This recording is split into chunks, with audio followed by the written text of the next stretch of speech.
Hey guys, good morning. Thank you so much for joining this session, and let's start. So this is the Meetup Group .NET Learners House, and today's event is this Golang series working with values, types, variables, and constants. There are quite a few number of samples I've piled it up, so there are a lot of action for sure today. So let's see them in a minute. So let me walk you through the repositories. This is my main repository. So let me drop this repo over here. And this is specifically all the Golang series will be here. So just will be explaining this in a minute. Explaining this in a minute about the repository, how it is organized. You can see that as we discussed in the initial introduction session of this Golang series, we are planning a series like knob to nerd, nerd to novice, novice to beginner, like this.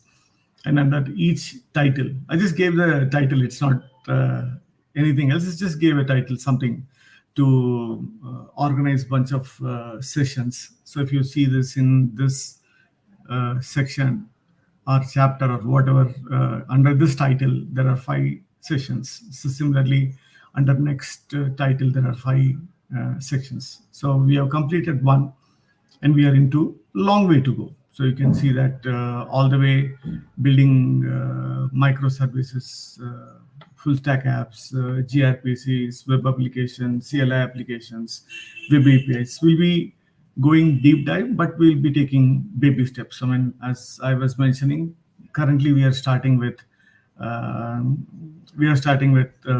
session a month, but we'll increase the frequency going forward. So that's the introduction. I think I've given that also. So let's start. What is that we are going to do today? So if you see that, it's majorly with values and types, basic types and variables, constants. So why these values are important uh, to understand what values are, why it is very important to understand that, and understanding of basic types and variables, and we'll touch upon constants, and some of the things we'll touch upon here, and again we'll revisit. It's not that once we discuss about this, that is done and dusted. No, it's not like that. Sometimes we just introduce based on the content I'm organizing, and we'll again revisit that in a session or two. I'm still a learner. Apologize if I do any mistakes. Uh, so if I don't know anything, I'll say that I don't know, and I will learn for sure. Let's see the big picture. And this one, please fasten your seatbelt. The source code I've given, and this is the structure. You have documentation here, and under that title, what sessions we are conducting. And if you see this one, we have seen that uh, all the things. I just gave the hyperlinks to these two because we are working on this one. Next, we'll go to second title. That's a different thing. We'll come back to that little later. But now we can see here, we will be discussing the big picture, and I'm giving the previous session, but I have created a playlist just now.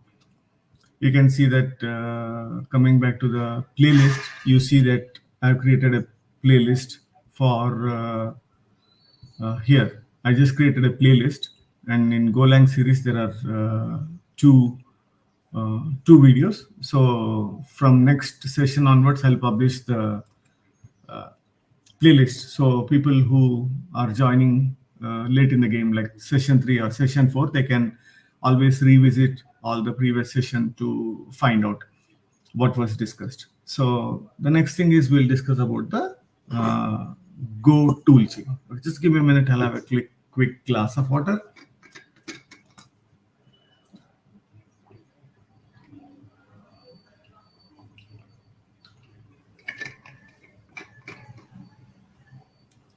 Thank you.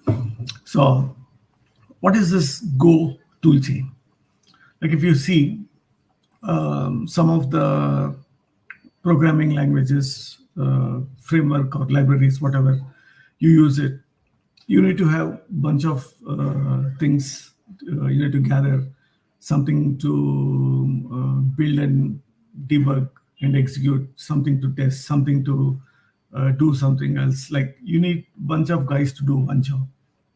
So instead, GoChain is a set of command line tools. It's coming up with this entire set of tools where it helps us to develop, build, test, and manage the code. So everything all in one package kind of thing. So you don't need to install specific executables uh, or there's some other installers or libraries or packages. You don't need anything. Everything is coming bundled. So I've given, let me show a link here. You can see this, the Go tool chains. Okay, now Go command and bundle with Go tool chain. So from Go 1.2.1 onwards, so it's getting bundled. Like some of the things I mentioned it here, and other tool set we have already seen it. Like you can see the language server and unit test generators. We didn't delve deep into any of these things, but at least we are seeing two things we have seen. One is the language server where we are getting uh, the language server features, and also we have seen the linting thing where we every time you compile it executes a linter. So just we will see it, and again just from the tooling perspective, it's nothing. We didn't start any coding, but let's go to the output perspective. If we see here, just now I updated the tools, but if you see, the moment I do a save or see this, the moment I do save, it started the linting. Okay, this is also again we are seeing it from the tooling perspective. So if at all we do some mistake, it highlights that from the tooling perspective and static check perspective, so static code analysis. Okay, so that's about the tooling, Go tooling. And now let me save it. See, the moment I save it, again executes the linting, and if at all there are some mistakes, it will highlight what are those mistakes. And let's come back to this one. I'll close this window because I have specifically opened another terminal over here. And this also we have seen that Go version. So last time when we were working, I think it was Go 1.21 something. Now I bumped up all the code to Go 1.22.2, which is the current one at the site. Okay, so that's about the tooling or tool chain perspective. Now let's see about this single binary. Okay, what is this single binary? So let's take one of the example and we will see this. Let me go to one of my other repositories here, and let's see. This is about learning. I mean, we'll come back to this one also about writing the web services or web APIs or all those specific things. Like if you see that there are something which we are getting it. It's not our own library. We are getting this package Gochi, or we can check about Gorilla Mux. That's again routing. We'll come back to this. We'll not at this point of time. Our intention is nothing to discuss about the Gorilla Mux or creating the web service. The only intention is from the single binary perspective. Okay, whatever we are discussing is from the single binary perspective. If you see this here, it has got some external packages and see github.com/gorilla/mux. So this is the external packages, and we are using some of the local packages also. Okay. So now if I execute this, go run dot. So if I execute this one, we will, for a fraction of second, it gives us a dialog, and we will take advantage of that dialog to see what is that it is compiling to. Now we have our own, see this, now we have our own internal packages, and we are using the external packages also. Suppose if I go and see, it is creating a library under this one, app data. So let's see that percentile app data. Let's go to the percentile app data, and percentile app data. So here is that it is creating. So for the time being, what I will do is, let me go, and that is here.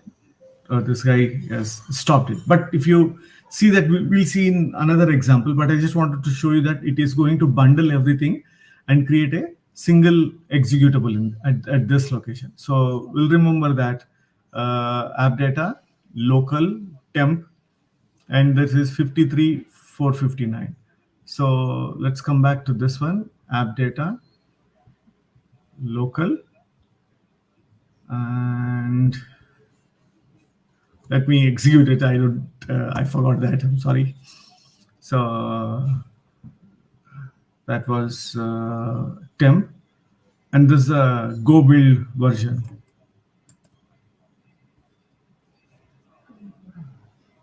Okay, here. Okay, it's local, and it is going inside the temp. It is going inside the temp. So let's go to the temp, and here, let's see, there was something called Go Builder. Yeah, this was that. And let's see the number. What is that?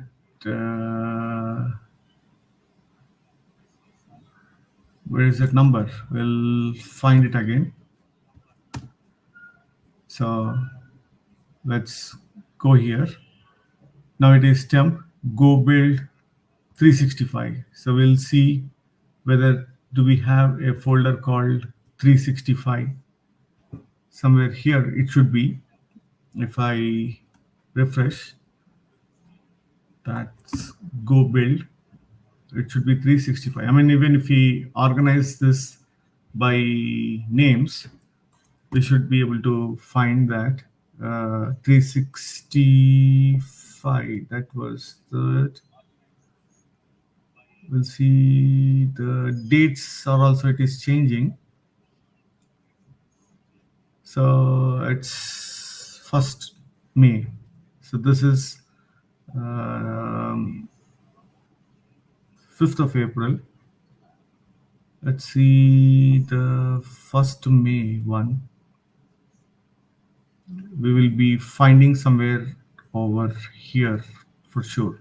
So if we go, we will see that it will create a temp packages and it deletes. The moment we go and close this one, see the all the artifacts which it generated inside this folder, everything will get automatically deleted. So that I just wanted to show that even though we have our own internal package and external packages, but once Go packages everything into a single executable. So that is the exercise which we are doing.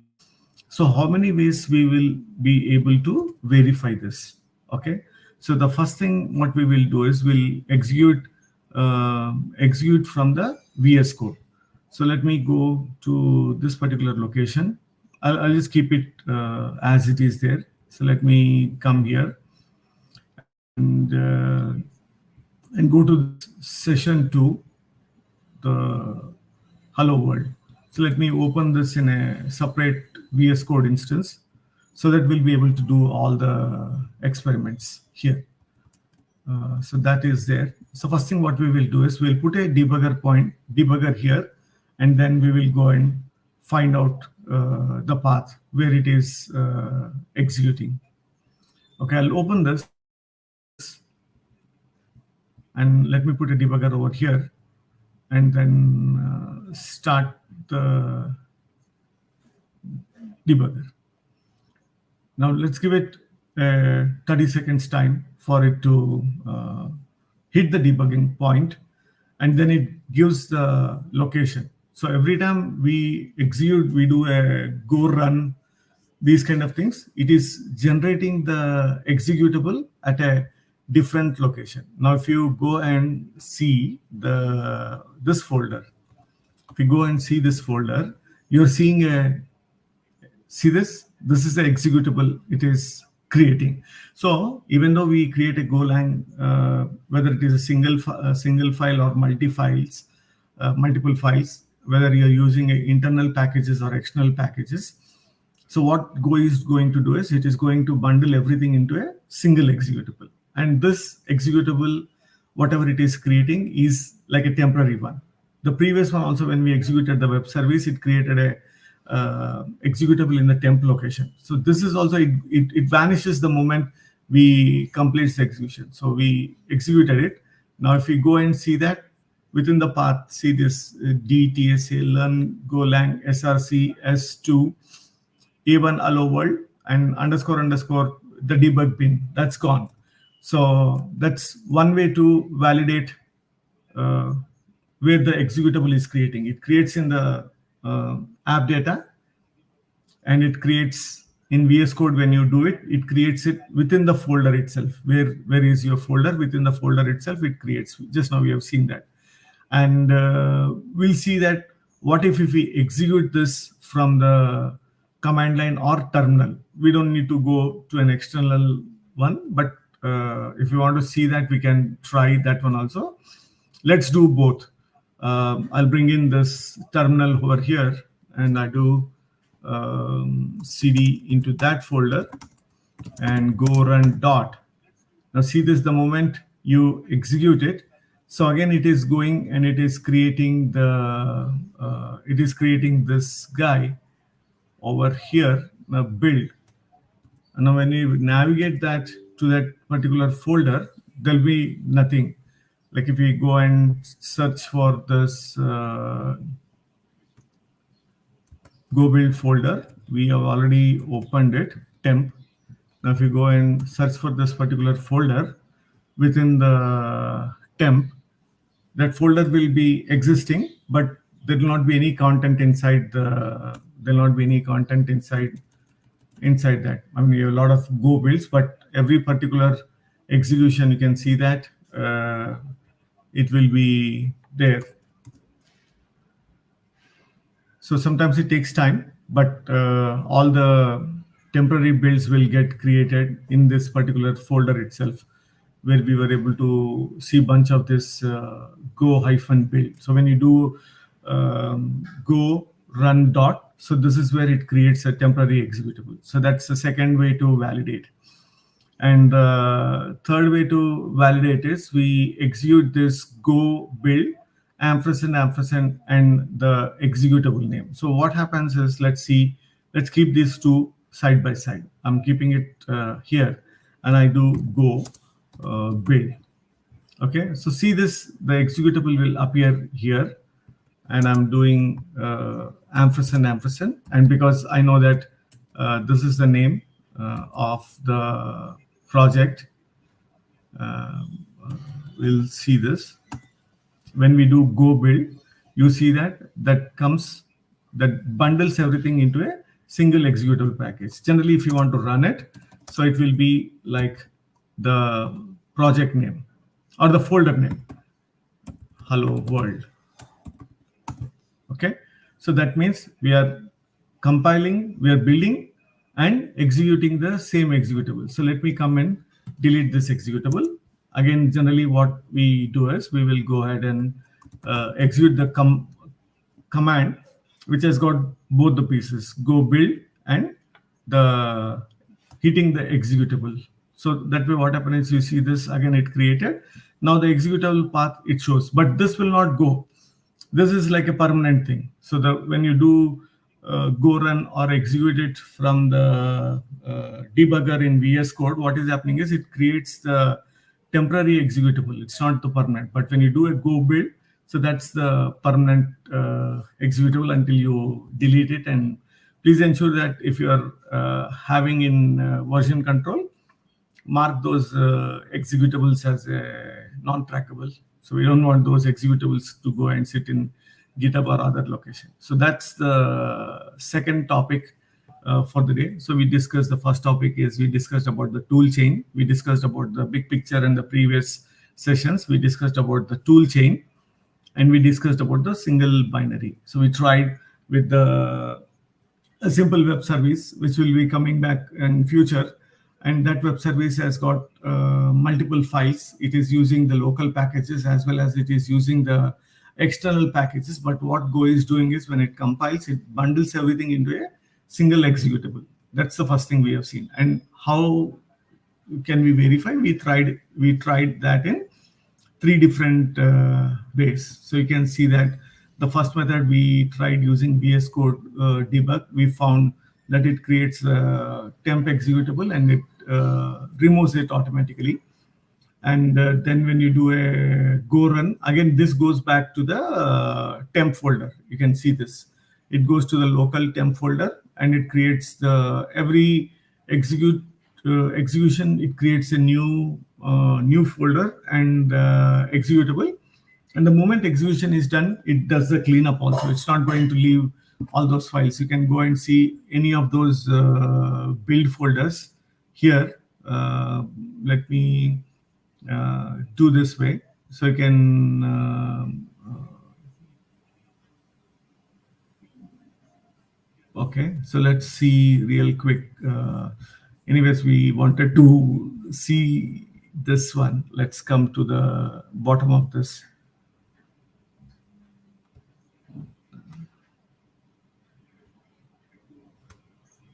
Okay. Oops. It should be within this build.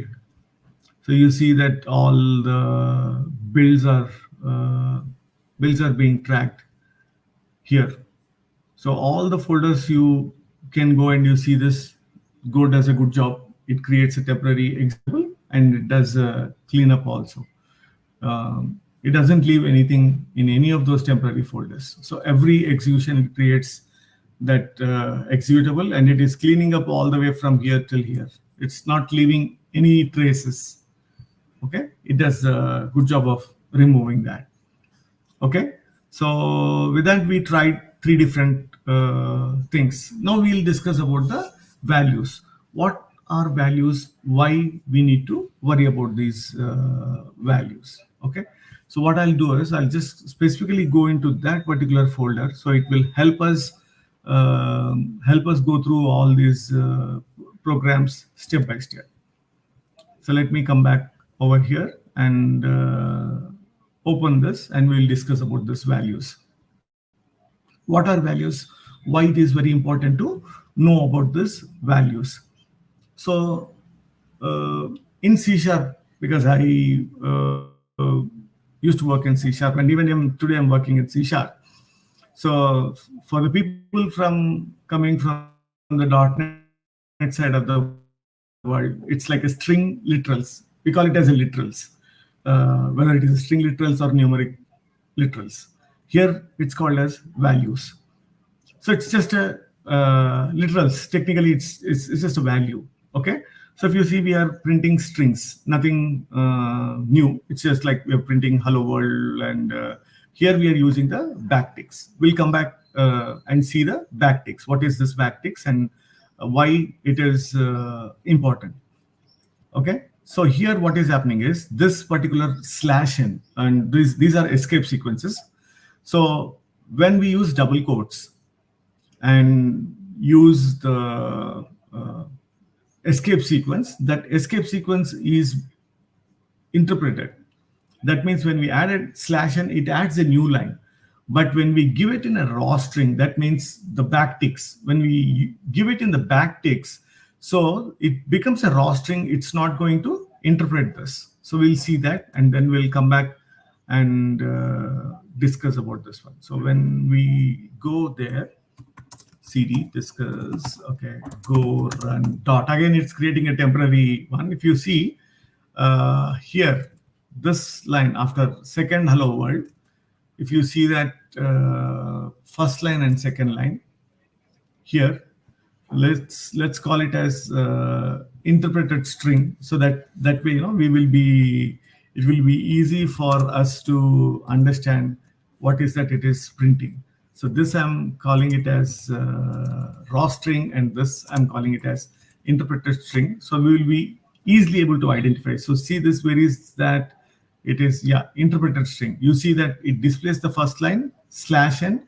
It created a new line, and then it added this second line. But if you see the raw string, it is not interpreting the escape sequence. So if you want to use the raw string, when you don't want to interpret any of those escape sequences, you need to use the raw string. And where else the raw string you can use? So what is happening is, if you are using the double quotes, suppose I want to create these kind of things. So now what is happening is, it will not allow me to do this one.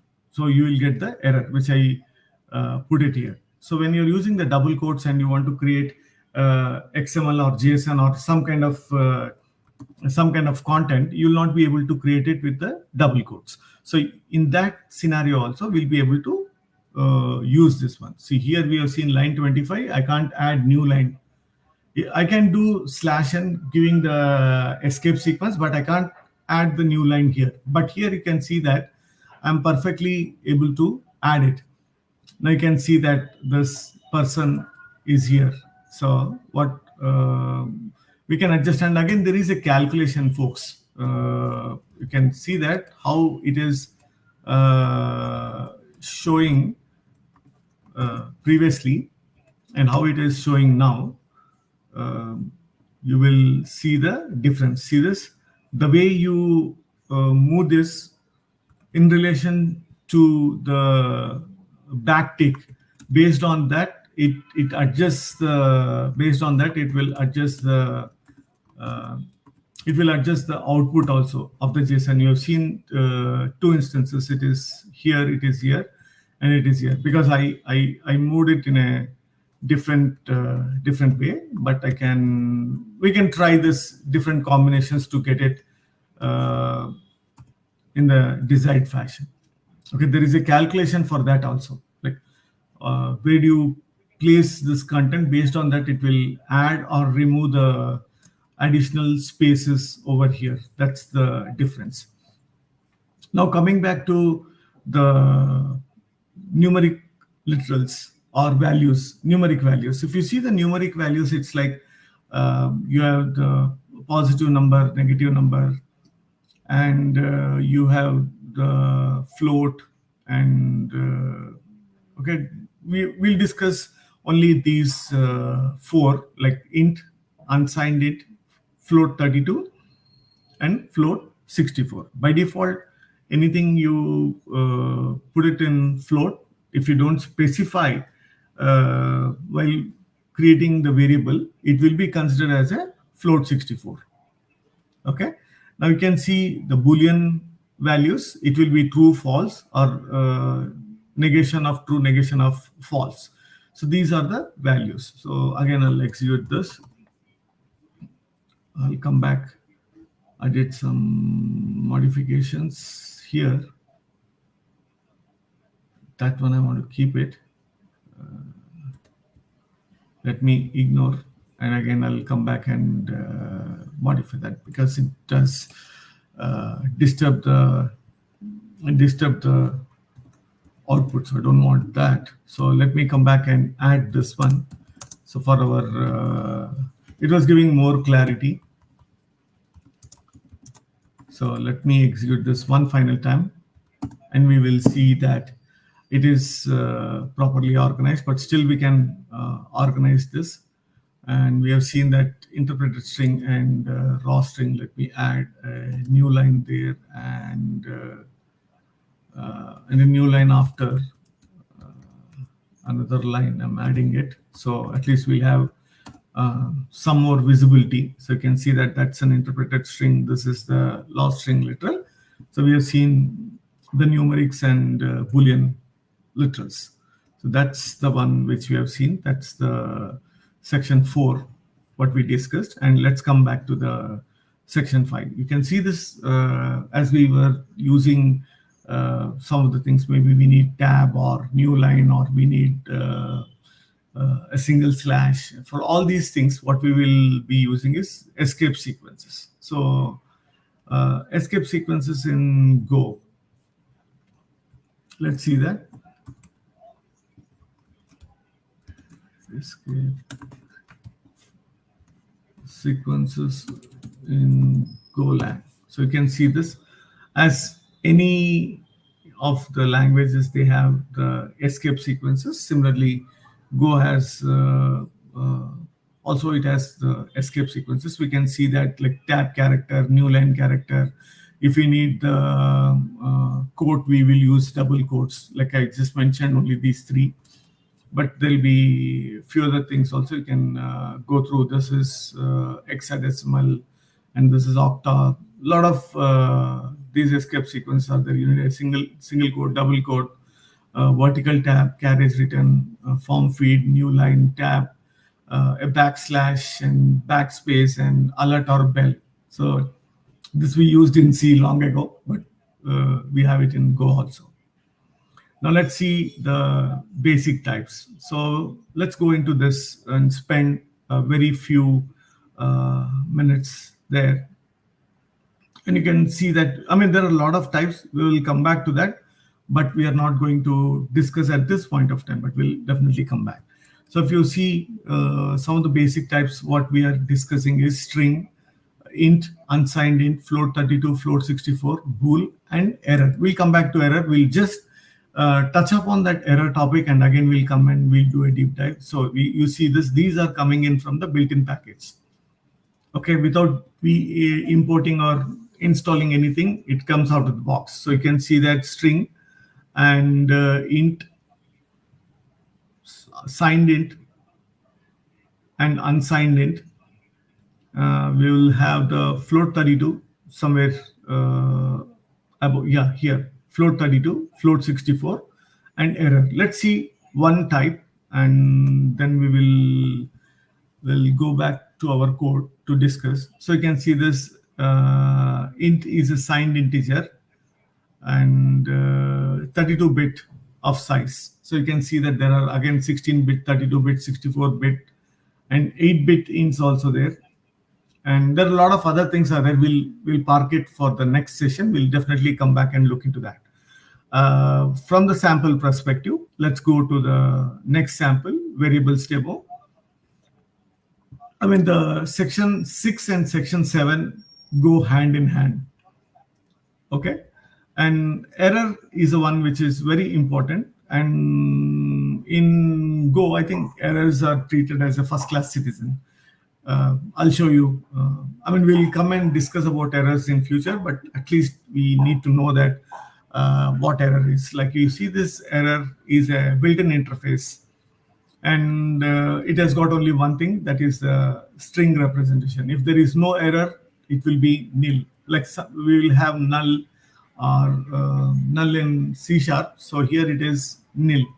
So let's come back to very simple coding. If you see this print line, you see that here every print line function, I mean any function, it is giving the error, whatever the function. So here it is treated as a first-class citizens. That means in print line, once the print line gets executed, it says that how many characters it has printed to the console and whether there was any error or not. So just for that, we'll come back to the error. I think I have shown error somewhere at the bottom. Yeah, here I've shown this here. We'll come back and we'll see that one. Okay, so yeah, these things will go hand in hand. Now we discussed about this one. This is set of characters. This is signed, integer, unsigned, and float 32 and 64. This is boolean, and this is error. And error is an interface with a single string. Okay. Now, if you see the variables perspective also, again, I given the same reference to the built-in package. Now, in Go, what is the first thing what we will be discussing is we'll be seeing showing zero values. That means when you create a variable, how many types of variables are getting created, that we will discuss in a minute. But at least, but if you don't initialize anything. So we have taken all the basic types which we are discussing: string, int, and bool. So you see this string, bool, and the 4 type of ints. So that's what we are discussing. These 4 types of numerics, 1 boolean, 1 string. So 4 types of numerics, 1 string, and 1 boolean. That's it. We'll stop there for today. I mean, it's not that we are going to stop forever, but at least for today, we are going to stop till here. So let's see. If not, I'll execute it from the console. Good that it is printing. You can see that here in the locals. Let me minimize the call stack so that we'll get some extra space. And we are seeing it. The Z1, which is integer, it is 0. And Z2 is unsigned int, it is 0. And similarly, Z3 float 32 and float 64. And string is an empty string, and boolean is false. And now from the strings perspective, and this is how do you create a variable? Now we are discussing how do you create a variable. Like you can use var and the variable name and the type of string. So here what is happening is you're declaring a variable and initializing in 2 different lines. So let me do an F10. So it declared the string variable, and the default value for string is null string. And here we are assigning hello world. You're seeing it. And then now we are printing the hello world message over here. Now here what is happening is we are creating a variable and initializing in 1 line. So we can see that we have created a variable. And here what is happening is when you're doing the line 33, where you're creating a variable, specifying the data type, and assigning the value. Now it makes sense. It makes sense that you have a value. That means it's a strongly typed. So once you assign some value to a variable, now that becomes the variable of that particular type. Now see this. This is called inference. Now type inference. It is inferencing the type of this variable based on the right side value. Now here we are specifically saying that, hey, the message to variable is of string type and you are assigning the value string. Now this becomes redundant because when you are assigning the string, we are explicitly mentioning our intention to have a variable of string type. So now you see this, when you mouse over, it clearly shows that it is string, but it shows that this is inferred. And now here, if you mouse over on this, see this is a very good language. I really started liking it. I started learning this one. Like you can see this, that's the inference. Now this is called a short declaration. So short declaration is you can have a variable name colon equal to value. So you don't need to specify var, you don't need to specify the data type. Like you create a variable name colon equal to the value. Okay. Now there is a catch. So you can't have this short declaration outside a function. This short declaration is available within the function. You can't have it outside the function. So we have seen variable declaration and assignment in 2 different lines. We have seen the variable declaration and assignment in a single line. Specifying the data type, we can ignore the data type and start with var variable name and assign the data. So that particular thing is getting the data type inferred from the value which you're given on the right side. And the short declaration form, we saw that here we are printing it. And again, you can see this is the same thing, whatever we tried it. The escape sequence will be honored here. And here the escape sequence will be ignored in the second line. You see that the same funda which we discussed. And now you are having the variable and using the backticks. And you know the backticks when you need a new line, those kind of things will use the backtick. You see that it has injected all those slash n and slash t's appropriately. And now it printed the same way. And now let's come back to the variable. Now here we didn't specify anything, but it is inferencing that it's an int. Now here I'm specifying that it's an unsigned int. And here I have to explicitly specify that it's a float 32. And here it's a float 64. And the Boolean values, here is the one I told that. So when you do a println, so the println is giving two things. It gives the number of characters it printed and whether was there an error or not. So see this, observe over here, n and e will appear. See, error is nil. Okay, error is nil, and n, that means it has printed 21 characters. Now you're printing the number of bytes it printed, and see, error is nil. We are seeing here in the local window as well as over here. And now Go is very strict, very, very strict from the typing perspective. It don't want to use its brain or assume anything. It will tell that clear, it needs a clear instructions. Maybe you have the 8-bit integer and you have 16 bits integer. Now if you take 8 bits integer and you want to assign it to 16 bits, because 8 bits can fit inside the 16 bits, but it's a big no-no in Go. In Go, you have to explicitly specify. You see this int, it can very well fit into this, but if you try to fit in, Go will not allow that. Very specifically, you have to do a typecasting. It is very strict on this typecasting perspective. You have to explicitly do that. Like if you see that, where F32, float 32 is this, and where F64, see that.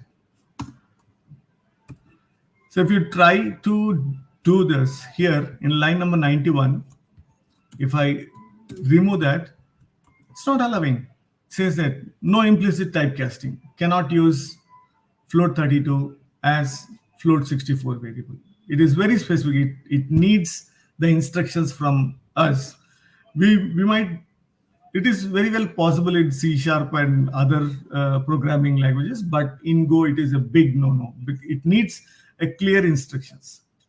You tell me, do you want me to typecast 32 to 64? I will do it for you, but it is not going to assume it and do it for us. So it needs a clear-cut instructions.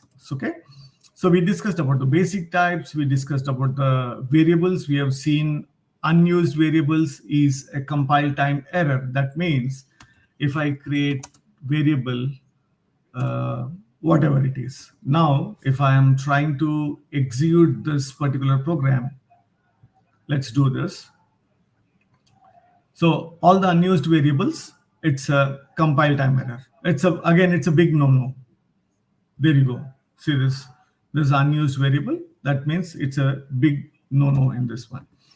And the next thing what we have seen is zero values. The first section we have seen here, what will happen to the zero values. And the second thing we have seen the variable initialization. We have seen multiple types. We have seen that variable declaration and assignment in two different lines, and line 33 is we're declaring and assigning in a single line, and line 36 is as we are assigning it, we felt the specifying the data type is redundant and we can exclude it. That becomes a type inference.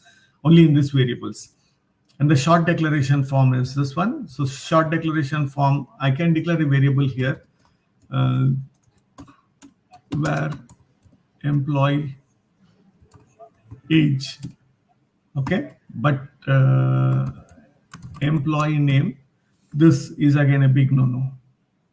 Okay, short declaration form is available within the function.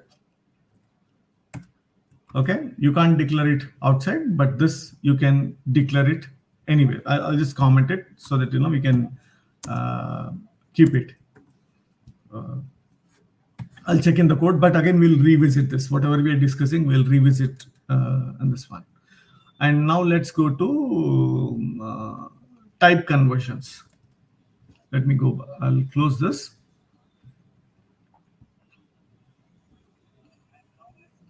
Let's come to the type conversions. So here, as we were discussing, Go is very strict. I don't want to repeat it again. I'm feeling shy. We have to explicitly give instructions to Go. Now you see a value 10 here. Let me start debugging and then we will discuss. So now it will be very clear. In the meanwhile, while debugger comes, I'll have another glass of water.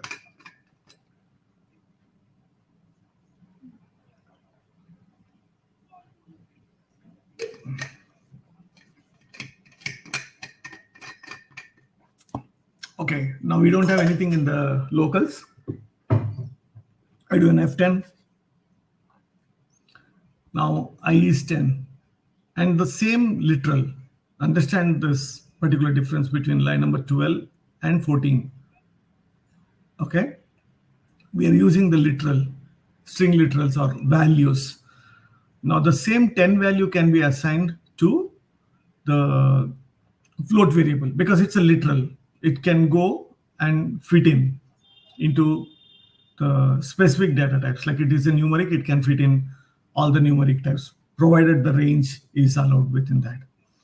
And now the type conversion is, suppose if you assign the value to an integer variable and you want to use that integer variable, then it is a big no-no. So see this here in line 21 and 22, I commented it.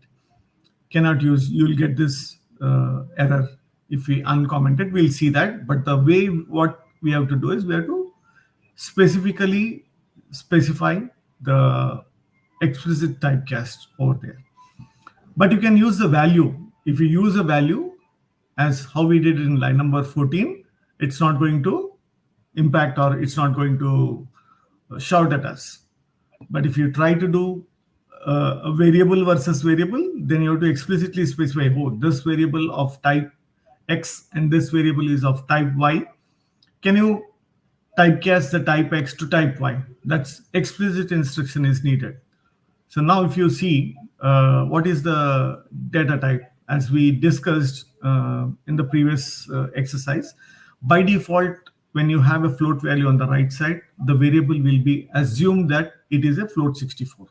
If your intention is to have a variable of float 32, you need to explicitly specify that you need float 32. I'm speaking about this line number 28. So you've seen that. And see here, again, we are coming to a salary that is the float, that is a float 64. Now there might be loss of data. Now I'm saying in line 32, I said that even though it is float 64, I'm fine of losing the data. Please typecast it. Now you can see that once it typecasted, it excluded all these things. Maybe if the value itself is big, I don't know what will come, but that the entire responsibility is depending on us as a developer. Now Go is doing what we are asking it. Go is not doing anything on its own. Okay. Now you can see that this is int 8 bits. And here, this was the example which I was explicitly calling out in the previous example. Even though if it is 8 bits integer and you want to directly assign a variable of 8 bits integer to a 16-bit integer, again, Go will not allow that. It's a big no-no. You have to explicitly specify that this is my intention to typecast it. Then it will be okay. So that is the end of type conversions. Okay. Okay. I was using the language or slang of C sharp. We call it as a typecasting, but in Golang, it is type conversions. Okay. Let me stick to this. Let's see a simple arithmetic operators. I think it will not take much time. And we will have comparison operators. Yeah, constants is a very interesting discussion. We can take 3 minutes on each. Now let's come back to arithmetic operators. Let me execute this, run and debug.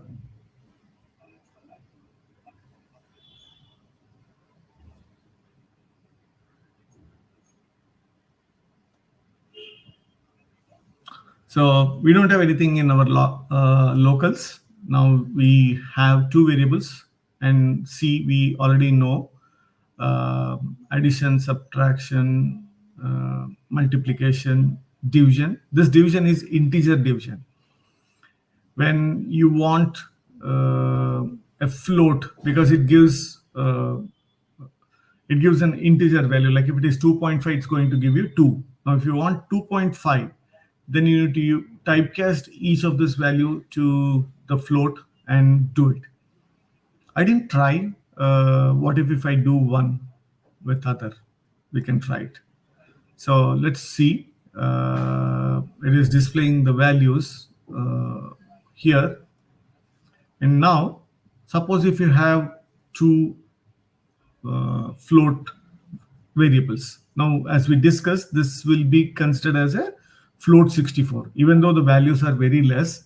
But by default, when you have a float, it considers it as float 64. If your intention is to create float 32, you have to explicitly call this out here. Now you see that similarly, addition, subtraction, division. Now we can do a modulus. We did the modulus here, but the modulus is for integer. Now if you try the modulus directly, it will throw error. See this, I commented line 25 and 26. And 27, we are converting that float value into integer conversion, and then we are doing a modulus. That's about this. So let's execute this and see a very quick view of that. I'm copying the path. Oh. Go run and let's see. See that? Division, it gave this float division.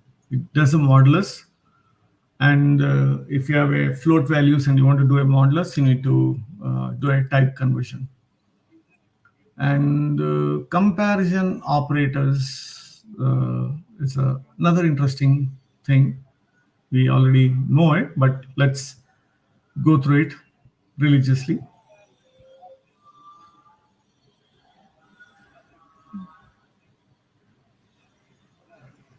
Let's give it a minute. Okay, now we created two variables. And here what is happening is we are creating two variables and assigning both variables in a single line. So you can do that. There are other ways, other complex things. We can create stretch of variables with different data types. Go is pretty intelligent. So you can see that equality, inequality, less than or equal to, greater than equal to, and string comparison, it's only 2, it's equal to and not equal to. So those two are from the string variable perspective. I mean the string comparison perspective. And the final topic for today is the constants. This is a very good topic. We'll spend another 3 minutes on this. We'll be on time. We can stop this. So the constant, we know the constant variable. Suppose we want to use interest rate or the cutoff marks or cutoff percentage or those kind of things where you want to use across your solution. You don't want the string or the literals to float all over the project. Better to create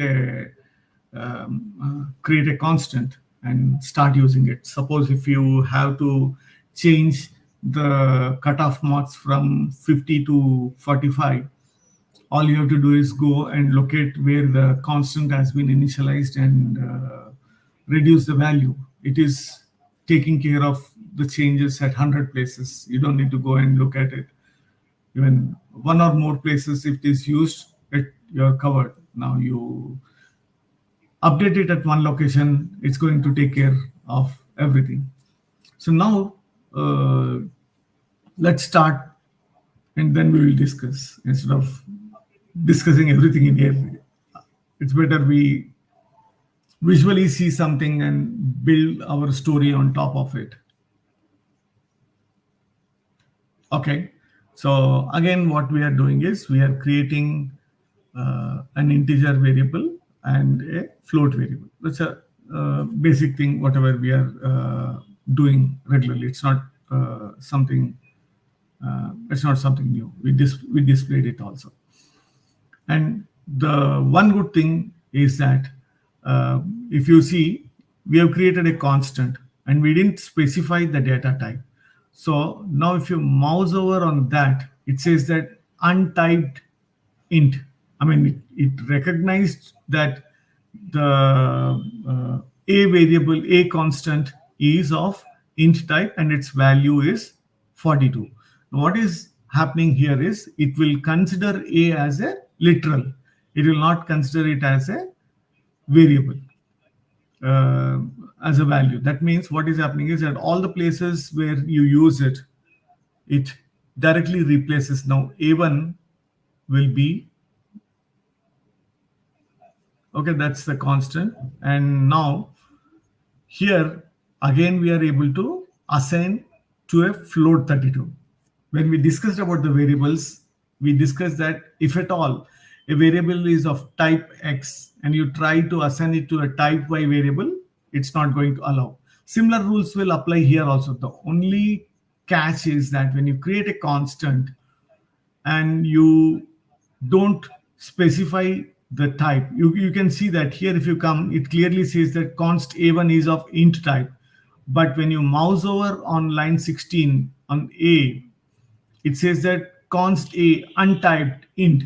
So that means a is considered as literal 42. So that means these rules are applicable, like line number 10 and line number 12. That means you can assign a value to int, a value to float, or any data type of variable. So similarly, the a is considered as a value 42. See this untyped int, it's considered as a value. So that is the reason, even though the const a is of int type, we are able to assign it to a1 int type and also float 32 type to a2. It's not throwing any error. Okay. Now this one is the typed constant, and now now see this. If you do uncomment this line, so then it will start. And another thing is the constant, you can have expressions also, but it should be a compile time. The value should be known at the compile time. You can't use functions or dynamically it gets at runtime. No, it's a big no-no. Now see this, because how did it allow line 16a to get assigned to a1 and a2? Because when it is an untyped constant, that means it is considering it as a value or literal. Okay, but if you specify the typed constant, you can't assign it to another typed constant unless you do the type conversion. The rules of the game are same. The only thing, the const has an advantage that if you have an untyped const, so that's considered as a value or literal. So with that, we have completed going through all the 10 topics for this session. So what is next? So the next session is I'll be working on the part two of the data types, functions, constant groups, iota, and pointers. So that's there for the next session. And thank you so much for joining. I hope you guys have learned something. Please subscribe to the YouTube channel and also to the meetup group. So all the new videos which I'm uploading, you will get notified.